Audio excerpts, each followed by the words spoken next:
5મી અનુસૂચિ એવું કહે છે કે આદિવાસીઓ વિસ્તારમાં નિયંત્રણ અને વહીવટ કરવાની સત્તા સંવિધાન 5મી અનુસૂચિ પ્રમાણે આપે છે.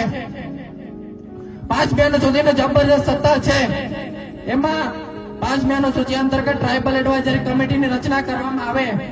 એમાં 20 સભ્યો હોય. આ 20 સભ્યો સલાહ પ્રમાણે જ આદિવાસી વિસ્તારમાં કોઈ પણ કાયદો લાગુ પડવો હોય તો એ 20 સભ્યોની સલાહ લેવી સૌથી પહેલા અનિવાર્ય છે. જો આ 20 સભ્યો કહે કે આ કાયદો આદિવાસીઓની જે સંસ્કૃતિ છે, એમની ભાષા છે, એમની અધિકારોને હનન કરે છે, તો એ કાયદો આદિવાસી વિસ્તારોમાં લાગુ નથી પડતો. જેમ કે યુસીસી યુનિફોર્મ સિવિલ કોડ એ આદિવાસી વિસ્તારમાં લાગુ નથી પડતો. આપણે આટલી સત્તા કેમ આપી હશે? કેમ કે આ દેશના મૂળ નિવાસી આદિવાસીઓ છે.